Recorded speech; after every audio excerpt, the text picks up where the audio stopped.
If Scandinavian design is so widely admired, why aren't Volvos considered trendy must-haves? Well, because there's more to cars than being pretty. Still, here's a Volvo that could change some perceptions.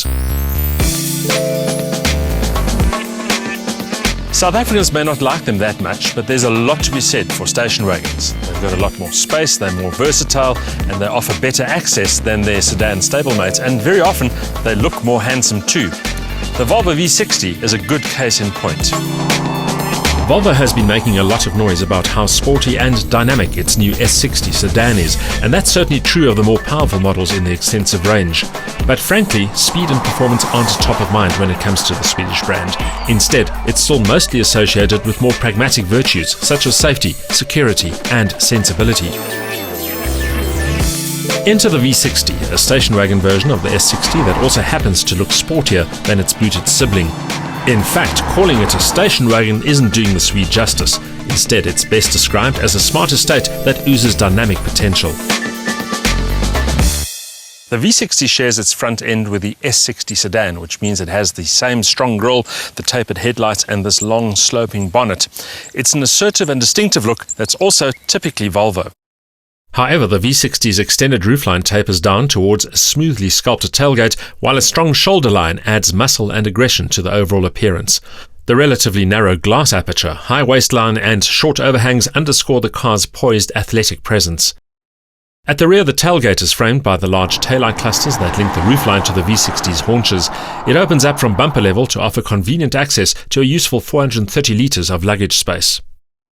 Volvo has come a long way as far as its interior design and appointments are concerned. It's established a style all its own that links Scandinavian design to a certain intuitive functionality, and the result is a feel-good space. The V60's interior is upmarket and luxurious without becoming ostentatious. The leather seats are comfortable and supportive, the controls and switchgear are exactly where you would expect them to be, and the instrument dials are clearly legible. The center console includes an LED display that changes according to the function being accessed. These include the sound system and key vehicle system settings. There's ample space for 2 or even 3 occupants on that split rear bench seat, and despite a roof that slopes towards the rear, there is ample head and legroom.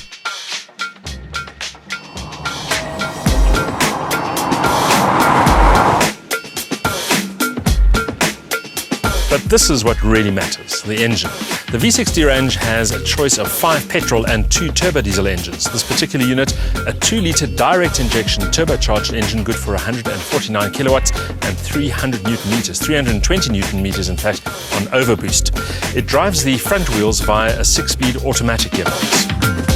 The all-new engine has been designed with both performance and frugality in mind, and so it comes as no surprise that the combined cycle fuel consumption is a claimed 8.3 litres per 100 kilometres. However, our real-world figures were not as economical, mainly because the Volvo likes being driven with gusto. The auto gearbox works well enough and is very sensitive to throttle input. The gear lever does offer a sequential manual override, but the V6 is sporty enough to deserve shift paddles on the steering column. Cog swaps are quick and slick though, even in full manual mode. The V60 might be a sleek-looking car, but it's certainly not small.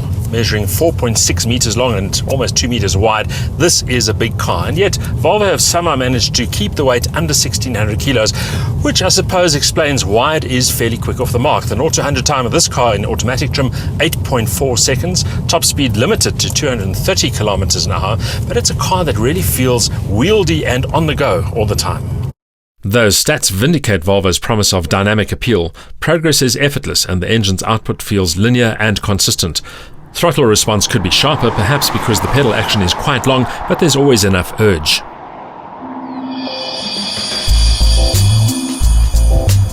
But in dynamic terms, the biggest surprise is the handling.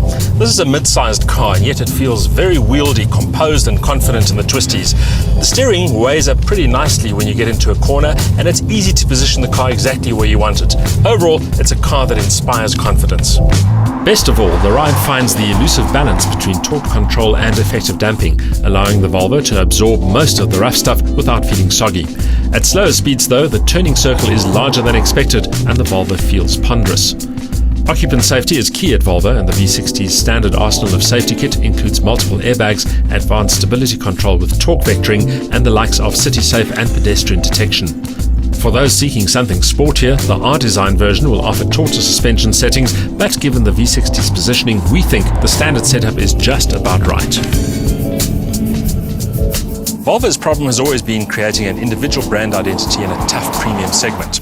Its core values are safety and practicality, but those aren't particularly sexy attributes. But with new cars like the XC60, the S60 and now the V60, all that's changing. And Volvo is starting to produce distinctive and handsome cars that are desirable too. Which also means that Scandinavian design will finally be acknowledged in automotive terms too.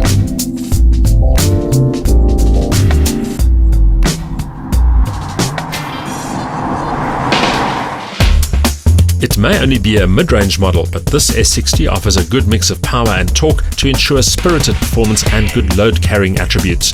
The design is striking, attractive and true to the Scandinavian ethos of clean, elegant functionality, but the Volvo blots its copybook with a cumbersome turning circle.